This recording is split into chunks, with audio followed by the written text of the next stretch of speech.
Hi guys, Andrew from Pulling Strings Archery here, and I thought I would bring you a gear review. It's November the 9th here in Missouri. I know it's been a while since I did a review for you guys, but I'm in the throes of the whitetail rut and have been in the woods doing more hunting than videoing recently. But I did sell a lot of my backup bows off, and now I'm down to, or was down to one bow until I got this bow in that I thought I'd review for you. Picked up this bow really cheap on eBay. If you guys don't know, I'm a firm believer in picking up bows on eBay. You can buy them at a fraction of the cost, especially if you pick up used bows, a fraction of the cost of what they sell for in big box stores and even your local dealerships. Not that I don't support local businesses, but when it comes down to paying $900 for a bow or $300 for a bow, you be the judge. $600 to support a local business just for the sake of supporting it's a little bit costly in my eyes. But I did pick up this bow on eBay, brand new in the box. It is a snow camo, Bear Archery, Anarchy HC. And I'm going to bring the bow up close just so you can kind of see. Specifically, I'll start this review off with the aesthetics of the bow, second to none. You guys know I've owned a lot of bows, shot a lot of bows. You've seen some of my reviews, and there's been some bows that I've gotten in that I've kicked myself for not reviewing before I sold them. But this bow is aesthetically very pleasing to look at. There are no smears, smudges, scrapes, chips, nothing like that on the camouflage.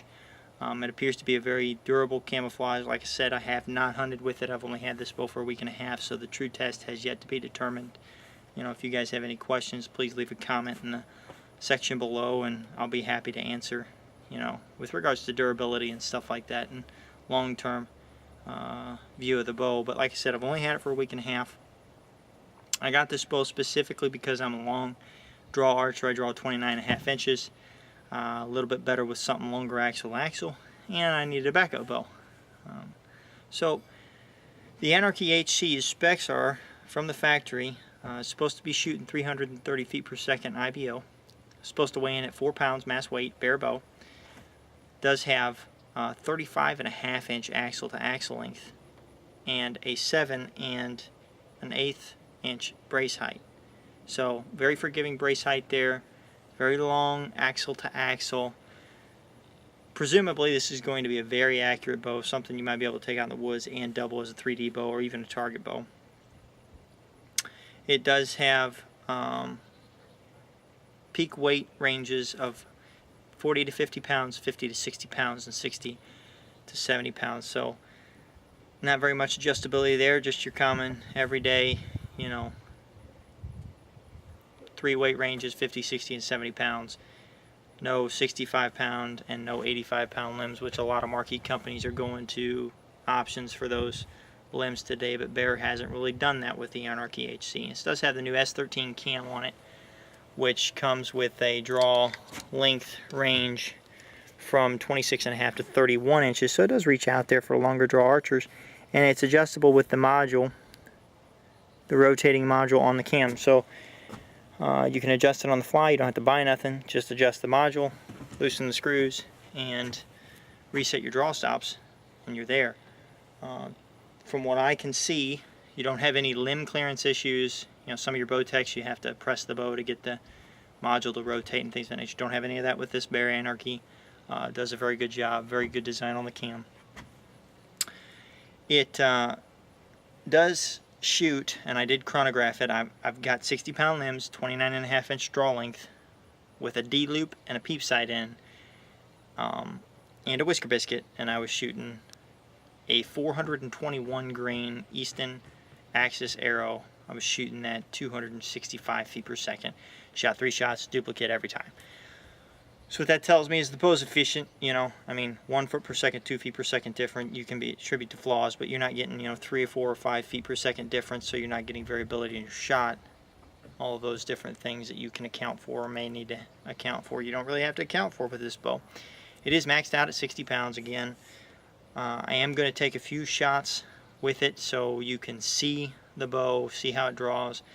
You remember my you may remember my original review of the Anarchy single cam 2013 model. I was thoroughly unimpressed. Let's just put it that way. Not necessarily because the bow wasn't a good bow, just because the price tag didn't really reflect in the quality of the bow. This bow, again, $900, so we're gonna judge it based upon other bows similar to that year. You know, the 2014 Matthews Chill R, the 2014 Bowtech Experience, the 2014 Hoyt Factor 30, and, well, probably the 34 with this bow. I've only shot the Factor, so we'll judge it based upon that. This is outfitted now with a G5 optics sight, trusty old Whisker Biscuit rest, Bee Stinger stabilizer, and wrist sling. I don't shoot with a quiver on, never have, don't like to, and so I don't have a quiver on there now. I will kind of review these things as we go through them, so I'm going to draw and just kind of give you some idea of how I feel with the draw cycle. Smooth all the way throughout, does come to a noticeable hump at the back end of the draw cycle. It's not terrible. The bow is at 75% let off, but there is a noticeable, build up to the peak weight there at the end, and then it kind of dumps off in the valley. The back wall is super solid. String stops don't inspire, they are cable stops, they don't inspire much confidence as the top one is barely touching the cable, but it works. Very super solid. Don't feel like I have to pull through it or nothing like that. Let's creep. Not much creep. Again, not much creep. The bow does, it wants to go. It wants to fire. If you've ever shot a PSE, it's not really as noticeable as a PSE. It's not, trying to yank your arm off when you're back there against that solid wall. You got your let off, your cams have broke over. It's a good steady hold. It's a good solid feel, but it's not overwhelming. You know what I mean? It's not as nice as some of the other bows out there, but again, draw cycle is personal preference. You guys know that. Now, this bow is not necessarily my cup of tea. Probably not something I'll, just shoot and wear out and wear out and wear out. I have noticed though that as the strings have stretched, as I've shot the bow draw cycle seems to, either my muscles are getting a little bit more used to it, or the bow seems to be breaking in a little bit, getting a little bit easier. But let's go ahead and take a shot with this bow. I'll be shooting at 30 yards and see what we got there. I'm just going to touch 2 fingers together and let the bow do what it's going to do.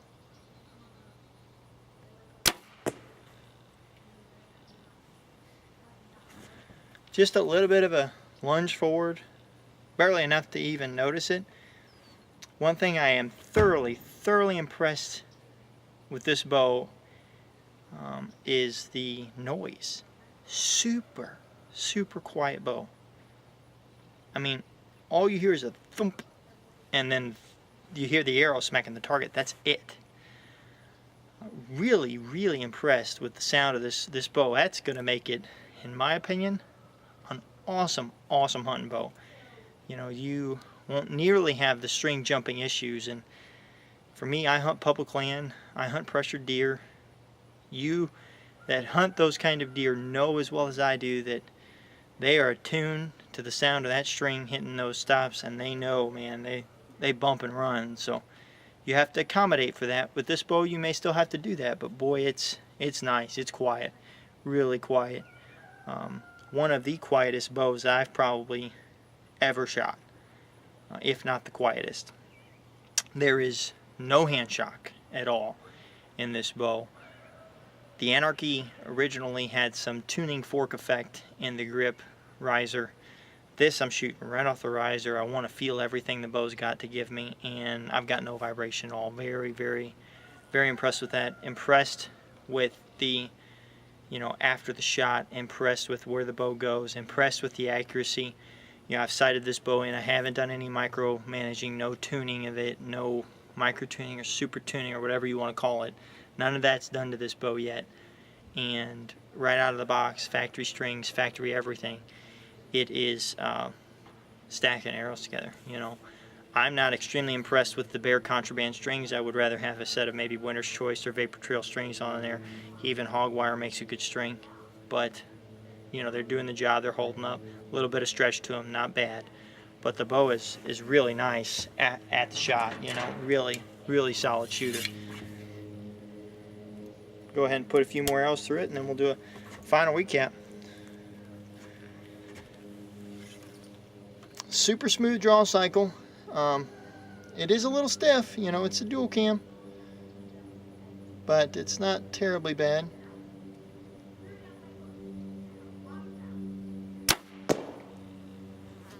I mean, this bow is quiet, super quiet. I mean, that's awesome.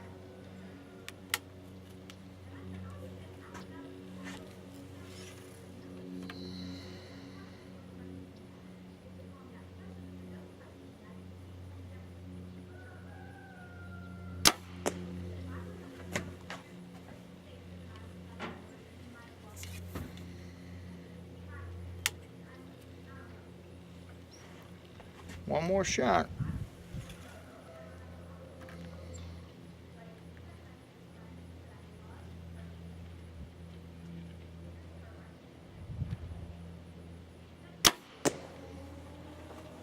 I do notice one thing with this bow, you know, it's not as comfortable to shoot. You know, on that fourth, fifth shot, I feel like I'm exerting more effort pulling back and holding than I am with maybe that Matthews or even an Elite bow, to throw some comparisons in there, even the Bowtech. So if bow, I mean, if you're used to shooting those, bows will take some getting used to. If you're used to shooting something like a PSE or some older Bowtechs, then you might feel like this bow is just cake to hold. But again, that's personal preference. You can pick these bows up cheap, really cheap, and they're worth every penny you spend on them. Are they worth the original $900 price tag? Probably not. Again, just not as impressed with this bow as I am some of the other higher end bows, and that's has nothing to do with being a fanboy, because if there's any company I want to be a fanboy of, it's Bear Archery, and that's primarily because I have owned 5 different Bear bows and have liked most of them and have shot my biggest buck, you know, I told you this, with a Bear bow, and really appreciate the legacy of Fred Bear and what he did for the archery world in the 40s, 50s, and 60s to get us to where we're at today. So I like Bear Archery, but you know, I just don't feel like they're really answering the call when it comes to the higher end bows. Now, to speak with confidence about this bow, Kill It Deer, it's a hunter, it's a shooter, it's a great bow. I really like it. I'm a cheapskate though, so I probably wouldn't pay $900 for it. But with the price that you can get these bows and the quality you're getting out of this bow, the customer service that Bear Archery has, you should jump on this bow. I mean, you should really jump on this bow. This is a great bow. 35.5 inches axle to axle, 7 1/8 inch brace height. I mean, you can't beat those specs. You can't. I mean, sure, it's not the most maneuverable in a ground blind or a tree stand, but you have to adapt your hunting a little bit one way or another. You know, you just have to learn how to hunt with it. Thoroughly impressed with Bear's zero tolerance limb pockets, giving a nice beefy feel. I like the Anarchy riser. I like the dual arcs offset string suppressors. And again, the cam system is smooth, not terribly difficult, doesn't want to jump out of your hand, and really does the job well. So all in all, thumbs up for me. It's a great bow. I thoroughly like this one a whole lot better than I do that Anarchy single cam. So if you can jump on an Anarchy HC, I know it's just a change from the limbs to the cams, and very mildly the specs, but it feels like a completely different bow. It really does, and definitely worth a look. So thank you. Have a good day. God bless. Good luck with the rest of the whitetail season wherever you're at, and please do be safe. Please wear a safety harness. Please don't be out there in the woods drinking, carrying firearms, and all this stuff that we're all reminded of, and accidents that happen on a daily basis out in the deer woods, especially, that become all too real during hunting season. So be safe. God bless. Have a great day. Thanks for watching.